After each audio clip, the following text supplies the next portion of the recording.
This weekend, hundreds of thousands of anglers will take to Minnesota lakes for the annual fishing opener. Their sights set on walleye, the state fish and easily the most popular. But while there are strict limits here, Jennifer Hoff takes us to Idaho to show us why there you can catch as many walleye as you want, and you'd be doing them a huge favor. In a remote place is a river gorge running more than 100 miles long. Lined with towering cliffs, Hell's Canyon is a natural wonder. John McLean knows all too well. Coming up. The Idaho Department of Fish and Game Conservation officer has long patrolled these parts, especially popular for fishing. I checked a 25-inch walleye that a guy had. When he was holding it up, I thought it must have been a catfish because it was so big. Walleyes so big they would make any Minnesota angler envious. Except that favorite fish is anything but here. I think they're big toothy predators. Marika Dobos is a state biologist and says walleye aren't bad, they're just wrong for Idaho. Oh, yeah. Where it's not the whitefish, but salmon that reigns supreme. We have spring and summer Chinook, we have fall Chinook, we have coho, so it's busy. Salmon have significant recreational, cultural, and economic importance, bringing in $1 billion every year. But the species is being threatened, and it's people like Dobos and McLean protecting them, particularly on the Snake River that runs straight through that stunning canyon. Eventually dumping into the Pacific Ocean, it's the same path the salmon follow to spawn.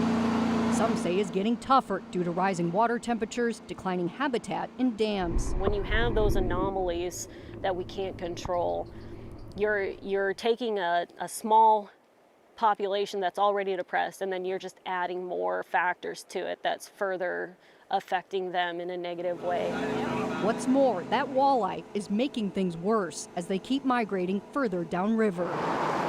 Anglers catching some in Lewiston, an old gold mining town and gateway to Hell's Canyon, and even more at Lower Granite Dam, some 60 miles away, where Dobos is trapping the fish to track their activity. Up until 2016, we haven't caught any walleye at the trap. From 2016, we've seen nothing but this exponential increase in walleye. A fish never meant here in the first place was illegally introduced in Oregon some 70 years ago. The invasive species, now turned apex predator, has a penchant for none other than salmon. They're sitting in places where there's a lot of food available. These are areas where these juvenile fish are rearing. They're trying to just get by and survive the winter and get big enough so they can migrate out. And that's part of why we reach out to the angling community, is to get that support from people, to get the help from anglers and the buy-in that these are bad things, so we're going to go out there and we're going to do our part to remove them. Now it's essentially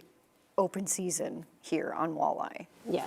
Through here. You can fish for them anywhere. Well, this is our mainly our walleye section. Anytime, and John Snazza is here to help. We've expanded a lot in the last two and a half years, just because walleye's gotten so popular. A former guide turned salesman, he's long fished for walleye. Walleye have very good eyes. Bagging some big ones. Probably 30 inches. And pointers along the way.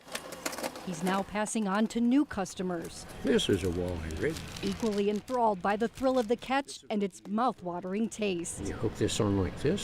So much business is booming and shows no signs of stopping to catch a fish that, unlike Minnesota, It's really quite a business. has no limits. Below Lower Granite this year, I caught over 100 walleye.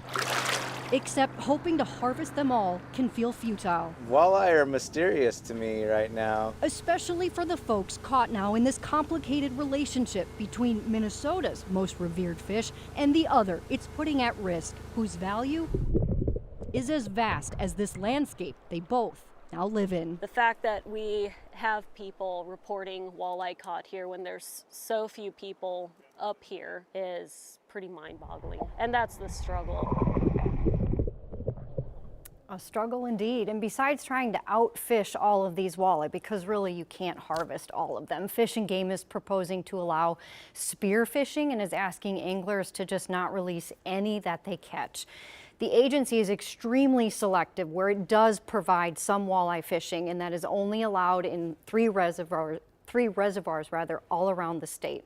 They're really working hard to try and stay ahead of this species that has just been so hard to stop. That is so mind-blowing to think of the walleye as an invasive species that you could catch 100 of. Please don't release. Yeah. And how did you learn about this story? We used to live out west, and it was just, I followed them on Facebook, Fish and Game, and Marika had posted about this. Just Come get the walleye, come help please. us. And so I called her up, and she said, yeah, come on out and let's learn more about how important the salmon is. Yeah. And That you was know, you have to understand how fascinating. important the walleye is to us, but how important the salmon is to them. Do they like to eat walleye? Or do they think, This is ugh? so new to them that at first they didn't really know what they were catching, much less, you know, some of them don't think they're real fun because they're bottom feeders. And Yeah. some of them don't know much about Come the on taste. up to Minnesota. We'll give you some good walleye recipes. Well, you know, a lot of people will be fishing for them this weekend, Yeah. boy. Yeah. That's for sure. Yeah. And only being able to catch so many, right? Yeah. Yeah. Be kinda quite a unique. limit on that. That's Great right. story. Thanks, Jennifer. Yeah.